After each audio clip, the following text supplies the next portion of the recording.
Je bénirai l'Éternel en tout temps. Ses louanges seront toujours dans ma bouche. Oh, j'aime qu'on ait un problème. Et puis qu'elle est content comme ça. Ah, m'pas caché, Dieu. Depuis m'commence li Bible moi chaque jour, m'senti charge problème moi yo sorti sous dôme. Si c'est comme ça, moi pour aller couvrir acheter un Bible. Dégagez au marché. Mais en attendant, ou qu'attendez radio télévision d'espoir? Radio Vision d'Espoir. Oh, moi t'attendais une annonce comme ça, oui. Mais qui ça a te dit? Lecture de la Bible en un an. Une émission qui vous accompagne à la découverte des trésors cachés de la parole de Dieu sur Radio Télévision d'Espoir.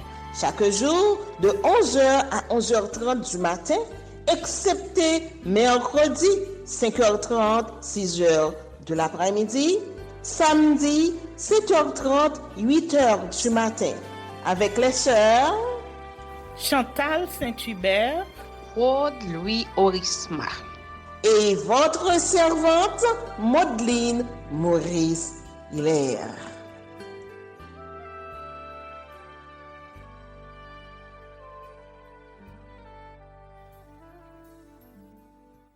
Saint-Esprit de Dieu, fais-nous la grâce de jouir de ta présence durant cette lecture qui enseigne, convainc, corrige, instruit et qui sauve.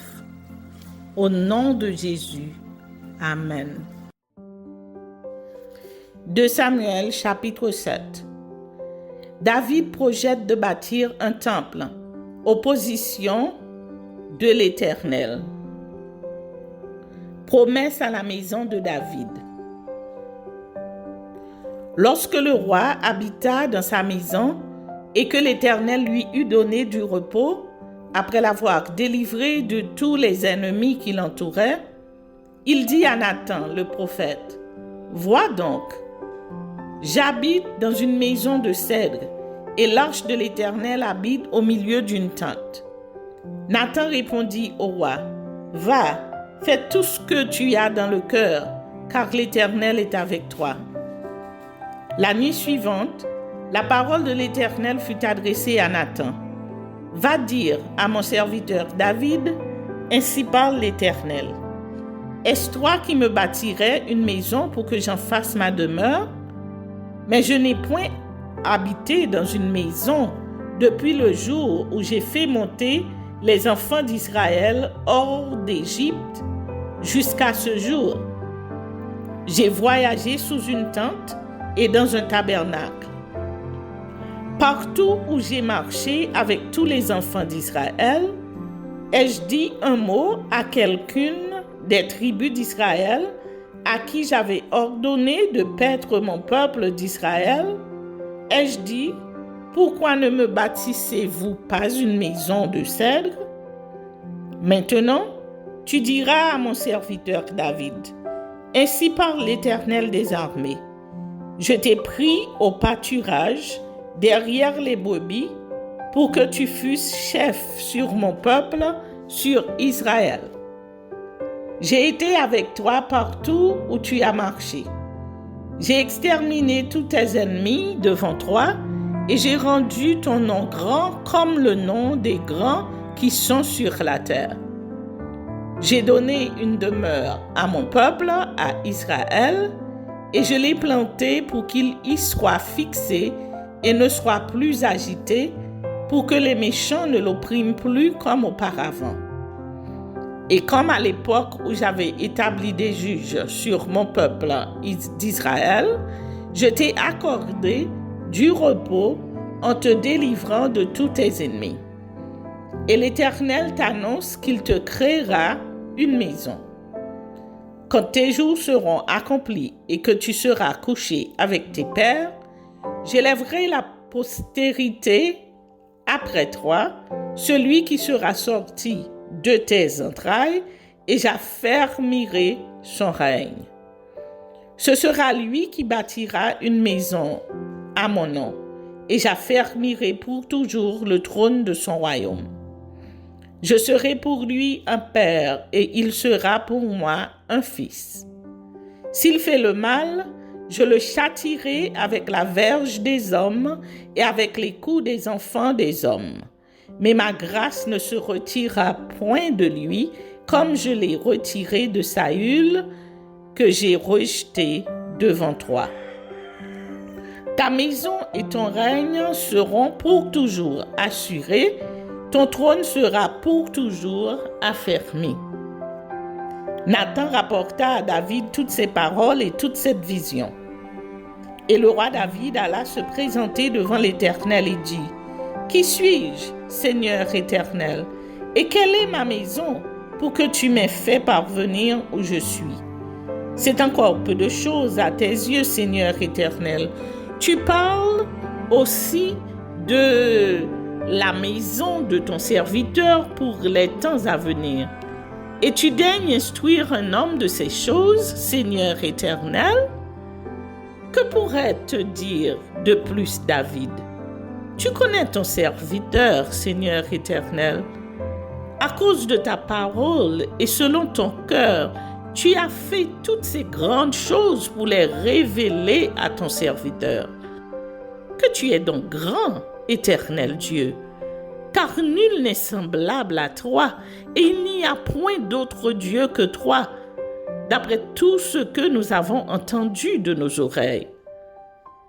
Est-il sur la terre une seule nation qui soit comme ton peuple, comme Israël, que Dieu est venu racheter pour en former son peuple, pour se faire un nom et pour accomplir en sa faveur, en faveur de ton pays, des miracles et des prodiges, en chassant devant ton peuple que tu as racheté d'Égypte, des nations et leurs dieux?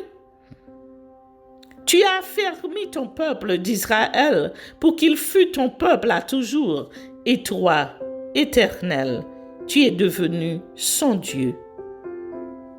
Maintenant, Éternel Dieu, fais subsister jusque dans l'éternité la parole que tu as prononcée sur ton serviteur et sur sa maison, et agis selon ta parole. Que ton nom soit à jamais glorifié et que l'on dise « L'Éternel désormais est le Dieu d'Israël » et que la maison de ton serviteur David soit affermie devant toi. Car toi-même, Éternel des armées, Dieu d'Israël, tu t'es révélé à ton serviteur en disant « Je te fonderai une maison ». C'est pourquoi ton serviteur a pris courage pour t'adresser cette prière. Maintenant, Seigneur éternel, tu es Dieu et tes paroles sont vérité, et tu as annoncé cette grâce à ton serviteur. Veuille donc bénir la maison de ton serviteur, afin qu'elle subsiste à toujours devant toi. Car c'est toi, Seigneur éternel, qui as parlé, et par ta bénédiction, la maison de ton serviteur sera bénie éternellement.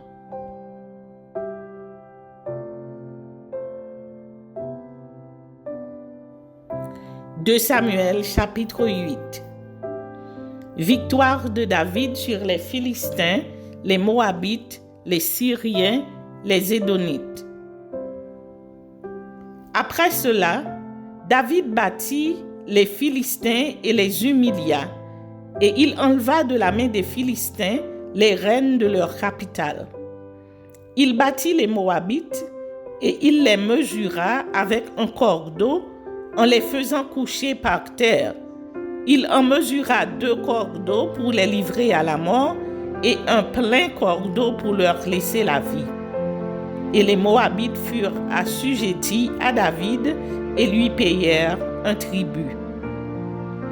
David bâtit Hadadézer, fils de Rehob, roi de Psoba, lorsqu'il alla rétablir sa domination sur le fleuve de l'Euphrate. David lui prit 1700 cavaliers et 20 000 hommes de pied. Il coupa les jarrets à tous les chevaux de trait et ne conserva que 100 attelages. Les Syriens de Damas vinrent au secours d'Hadadézer, roi de Tsoba, et David battit 22 000 Syriens. David mit des garnisons dans la Syrie de Damas, et les Syriens furent assujettis à David et lui payèrent un tribut. L'Éternel protégeait David partout où il allait. Et David prit les boucliers d'or qu'avaient les serviteurs d'Hadadézer et les apporta à Jérusalem. Le roi David prit encore une grande quantité d'airain à Béthac et à Bérotaï, ville d'Hadadézer. Toi, roi de Hamath, apprit que David avait battu toute l'armée d'Hadadézer et il envoya Joram, son fils, vers le roi David pour le saluer et pour le féliciter d'avoir attaqué Hadadézer et de l'avoir battu. Car Toi était en guerre avec Hadadézer, Joram apporta des vases d'argent, des vases d'or et des vases d'airain. Le roi David les consacra à l'Éternel, comme il avait déjà consacré l'argent et l'or pris sur toutes les nations qu'il avait vaincues, sur la Syrie, sur Moab et sur les fils d'Ammon, sur les Philistins, sur Amalek et sur le butin d'Hadadézer, fils de Rehob, roi de Tsoba. Au retour de sa victoire sur les Syriens, David se fit encore un an en battant dans la vallée du sel 18 000 Édomites. Il mit des garnisons dans Édom, il mit des garnisons dans tout Édom. Et tout Édom fut assujetti à David. L'Éternel protégeait David partout où il allait. Haut fonctionnaire de David. David régna sur Israël et il faisait droit et justice à tout son peuple. Joab, fils de Séruja, commandait l'armée. Josaphat, fils d'Achilub, était archiviste. Sadok, fils d'Achitub, et Achimélec, fils d'Abiatar, était sacrificateur. Séraja était secrétaire. Benadja, fils de Jérojada, était chef des Kéréthiens et des Pélétiens. Et les fils de David étaient ministres d'État.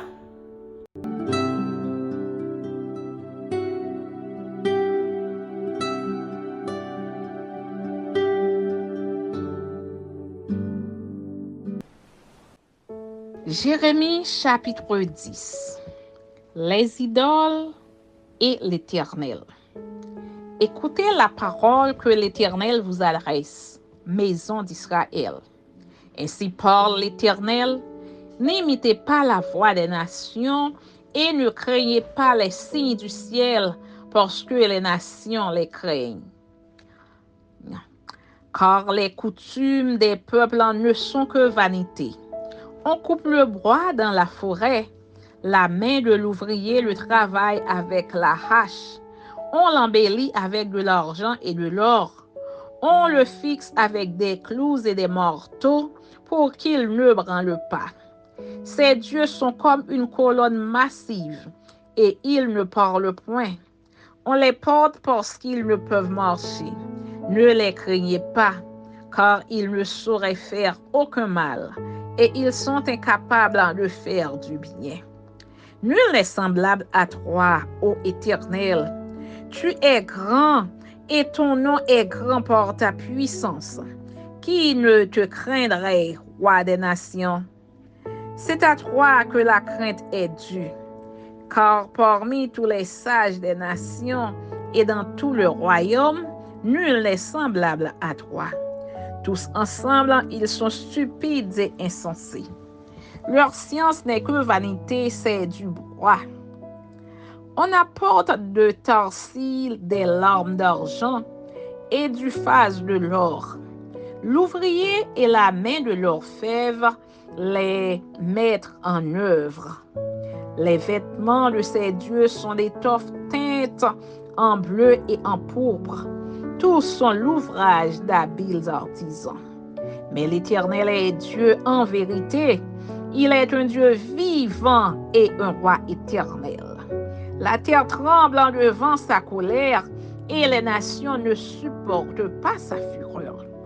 Vous leur parlerez ainsi: les dieux qui n'ont point fait les cieux et la terre disparaîtront de la terre et de dessous les cieux. Il a créé la terre par sa puissance. Il a fondé le monde par sa sagesse. Il a étendu les cieux par son intelligence. À sa voix, les eaux mugissent dans les cieux. Il fait monter les nuages des extrémités de la terre. Il produit les éclairs et la pluie. Il tire le vent de ses trésors. Tout homme devient stupide par sa science. Tout orfèvre est honteux de son image taillée. Car ces idoles ne sont que mensonges. Il n'y a point en elles de souffle. Elles sont une chose de néant, une œuvre de tromperie. Elles périront quand viendra le châtiment. Celui qui est la part de Jacob n'est pas comme elle, car c'est lui qui a tout formé, et Israël est la tribu de son héritage. L'Éternel des armées est son nom. L'approche du châtiment. Emporte du pays ce qui t'appartient, toi qui es assise dans la détresse. Car ainsi parle l'Éternel: voici cette fois je vais lancer au loin les habitants du pays. Je vais les serrer de près, afin qu'on les atteigne. Malheur à moi, je suis brisé. Ma plaie est douloureuse. Mais je dis, c'est une calamité qui m'arrive, je la supporterai. Ma tente est détruite, tous mes cordages sont rompus. Mes fils m'ont quitté, ils ne sont plus. Je n'ai personne qui dresse de nouveau ma tente, qui relève mes pavillons. Les bergers ont été stupides, ils n'ont pas cherché l'Éternel. C'est pour cela qu'ils n'ont point prospéré et que tous leurs troupeaux se dispersent. Voici, une rumeur se fait entendre. C'est un grand tumulte qui vient du septentrion pour réduire les villes de Juda en un désert, en un repère de chacal. Je le sais, ô Éternel. La foi de l'homme n'est pas en son pouvoir. Ce n'est pas à l'homme quand il marche à diriger ses pas.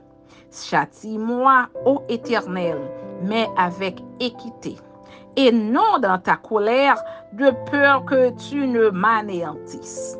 Répands ta fureur sur les nations qui ne te connaissent pas et sur les peuples qui n'invoquent pas ton nom. Car il dévore Jacob, il le dévore, il le consume, il ravage sa demeure. Amen.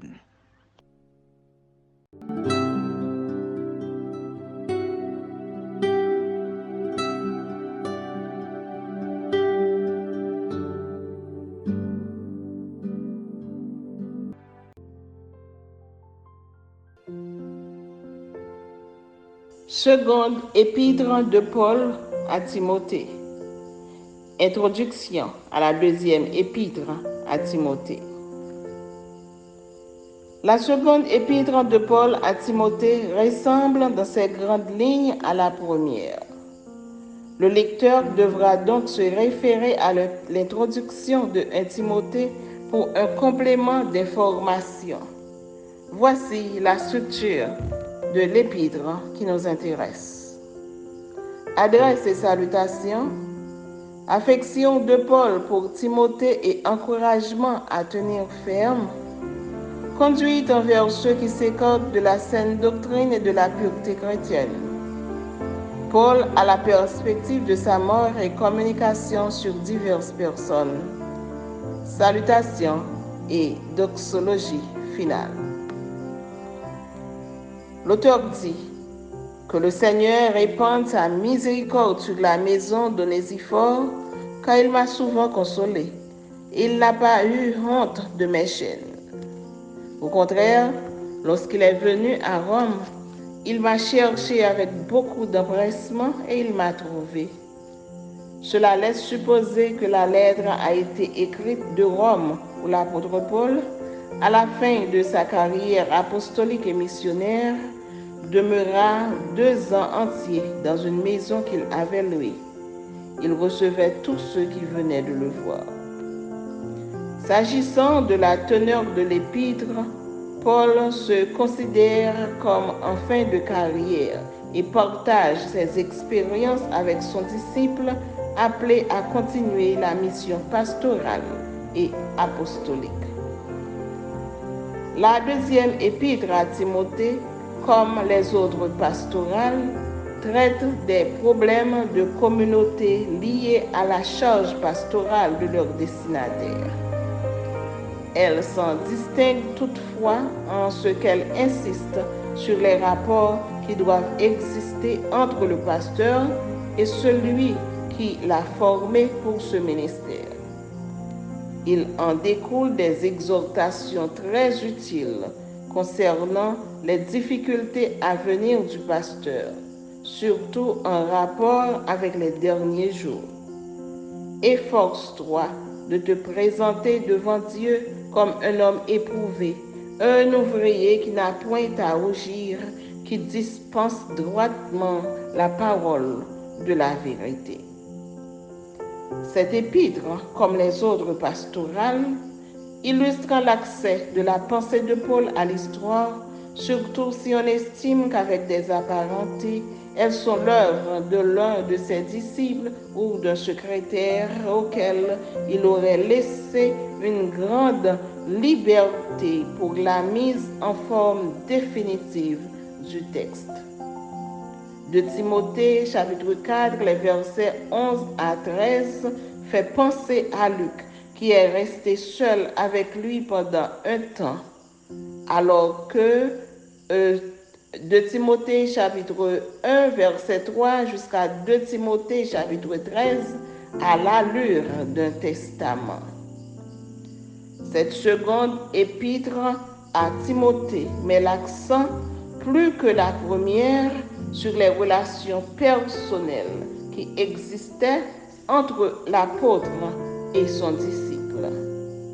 Les exhortations sur la conduite à tenir face aux imposteurs ces derniers temps et celles pressantes à continuer l'œuvre de prédicateur de la bonne nouvelle en sont une nette confirmation.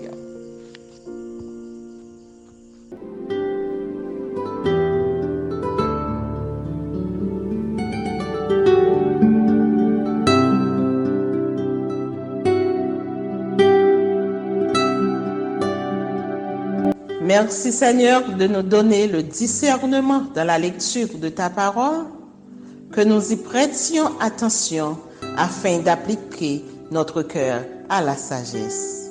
Amen. Que celui qui a des oreilles pour entendre, entende, et que celui qui lit fasse attention.